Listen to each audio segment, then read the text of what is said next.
کربلا کے میدان میں ڈھول بجا، جو یہ کہے نہیں بجا وہ جھوٹا۔ تو سمجھ لو جو یہ کہے کہ اعلیٰ حضرت نے تعزیہ داری کو حرام کیا ہے وہ سب سے بڑا حرامی ہے، مولوی ہے، بڑا خطرناک ہے۔ اس کی چال کیا ہے یہ خود تو کچھ جانتا نہیں۔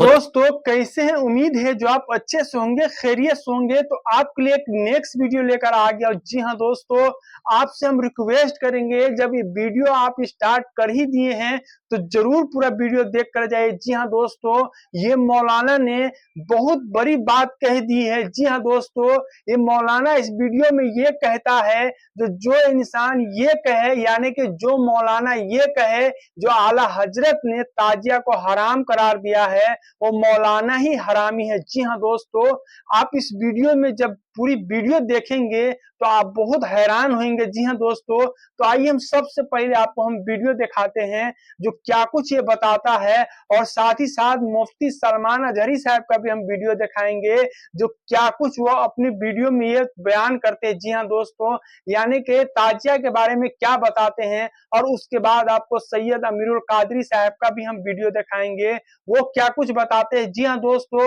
بہت مزیدار ہونے والا ہے یہ ویڈیو، اور آپ کو بہت نالجبل یعنی کہ بہت چیز بھی جانکاری ہونے والی ہے۔ جی ہاں دوستو، تو آئیے ہم سب سے پہلے آپ کو ہم ویڈیو دکھاتے ہیں، اور چینل پہ نہیں ہے تو چینل کو ضرور سبسکرائب کر لیجئے گا۔ کربلا کے میدان میں ڈھول بجا، جو یہ کہے نہیں بجا وہ جھوٹا۔ تو سمجھ لو جو یہ کہے کہ اعلیٰ حضرت نے تعزیہ داری کو حرام کیا ہے وہ سب سے بڑا حرامی ہے، مولوی ہے، بڑا خطرناک ہے۔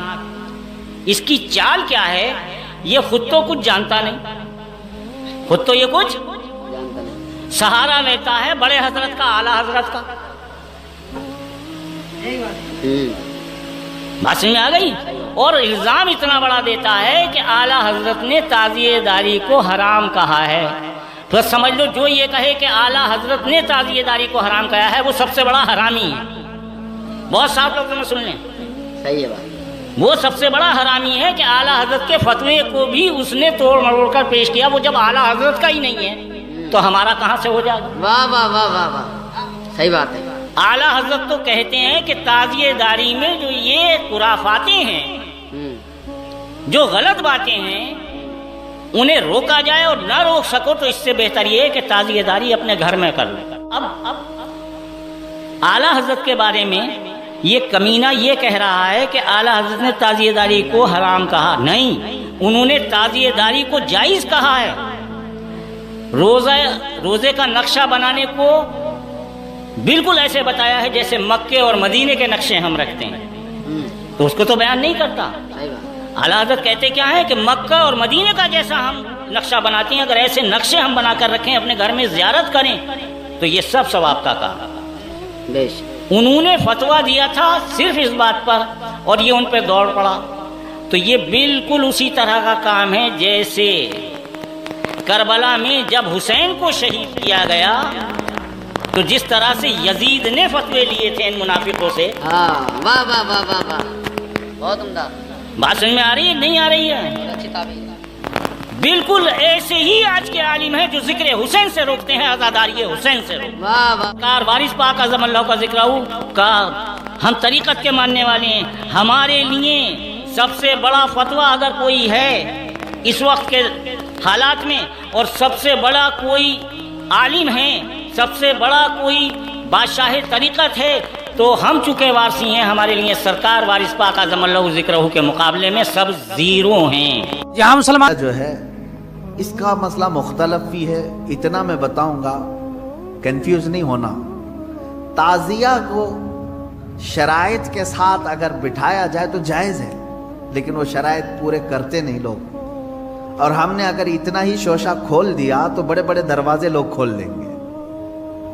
بات صرف اتنی تھی تعزیہ کی، امام حسین کا جو روزہ ہے اس روزے کی شکل کی کوئی چیز بنا کر کے آپ نے رکھ دیا، تو کسی بھی بزرگ کے روزے کی شکل بنا کر کے رکھنا مستحسن ہے، کوئی حرام کام نہیں ہے، ناجائز نہیں ہے۔ جیسے ہم گنبد خضرا بناتے ہیں، خانہ کعبہ بناتے ہیں، ہوتا ہے گنبد خضرا جہاں ہوگا ہم تعظیم کے ساتھ دیکھتے ہیں، لیکن اس کے ساتھ اگر ایسے معاملات ہوں کہ اس کو لے کر کے سڑکوں پہ ہم گھومیں گے، ناچیں گے، اور پھر اس پر چڑھاوے کریں گے، پھر اس کے ساتھ اپنے عقیدے جوڑ لیں گے، تو یہاں سے شیطان پھر گمراہ کرنا شروع کرتا ہے. ہم جس چیز کی مخالفت کرتے ہیں وہ خرافات و حرام کاریاں جس کو باہر سڑکوں پر کیا جاتا ہے. جب ہم لوگ کہتے ہیں نا ڈھول نہ بجاؤ ماہ محرم پہ، تو ہمیں یزیدی ہونے کا لوگ تانا دیتے ہیں، اے یہ یزیدی لوگ ہیں یزیدی.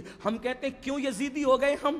ہاں ہمارا حال تو یہ ہے کہ ہمیں ناسبی اور خارجی اہل بیت کا ذکر سن کے ہمیں رافضی کہیں، اور آپ کو ڈھول کے لیے منع کریں تو آپ ہمیں یزیدی کہیں.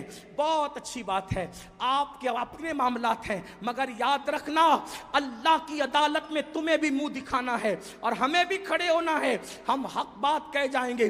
کیوں ڈھول بجاتے ہو محرم میں؟ کیوں ڈھول پیٹتے ہو محرم میں؟ کیوں چڑھاوے چڑھاتے ہو بتوں کی طرح معاملات کر کے؟ تو آپ کہیں گے محبت ہے. محبت. ہم نے کہا کیوں محبت ہے؟ جن کی شادیوں میں ڈھول نہیں بجے ان کی شہادتوں پہ ڈھول بجاتے ہو؟ بے شرمو. آپ بتائیں مجھے، کوئی ثابت کر سکتا ہے امام حسن کے نکاح پہ ڈھول بجا، امام حسین کے نکاح پہ ڈھول بجا؟ جن کی شادیوں میں ڈھول نہیں بجے ان کی شہادت پہ ڈھول بجانے کا جگر لاتے کہاں سے ہو؟ کہا نہیں نہیں یہ عشق اور محبت ہے. ہم نے کہا اگر یہی عشق و محبت ہے، اگر یہی تقاضۂ محبت ہے کہ علی اکبر کے جسم کے جس دن ٹکڑے ہوئے ہوں، جس دن اللہ اکبر امام حسین کے سر کو نیزے پہ اٹھایا گیا ہو، جس دن بیویوں کی چادریں چھینی گئی ہو، اگر اسی دن ڈھول بجانا تقاضۂ محبت ہے، اللہ کسی کو وہ دن نہ دکھائے جس دن تیرے بیٹے کا ایکسیڈنٹ ہو اور تیرے بیٹے کا جوان بیٹے کا جنازہ اٹھ رہا ہو، اس وقت تو ڈھول بجانا.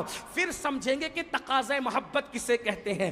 تیرے جوان بیٹے کے لاشے پر تجھے ڈھول بجانے کی ہمت نہیں ہوتی اور ہم شبیہ پیغمبر کے جگر کے ٹکڑے کیے گئے اس دن تم ڈھول بجا کر محبت کی علامت قرار دیتے ہو.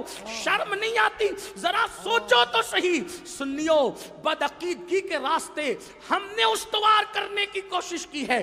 امام احمد رضا کی شان یہ ہے انہوں نے اہل سنت کو بھی اصلاحی نظریہ پیش فرمایا اور بدعقیدوں کو بھی لگام عطا کی.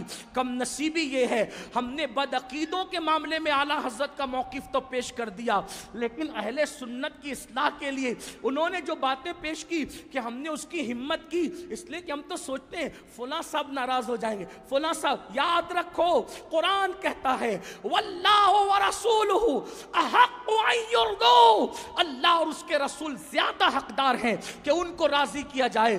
لوگ رزاق نہیں ہیں، رزاق اللہ ہے. اس لیے سنیوں، میری قوم کے جوانوں، امام نے جو پیغام دیا ہے اس دونوں کو سینے سے لگاؤ.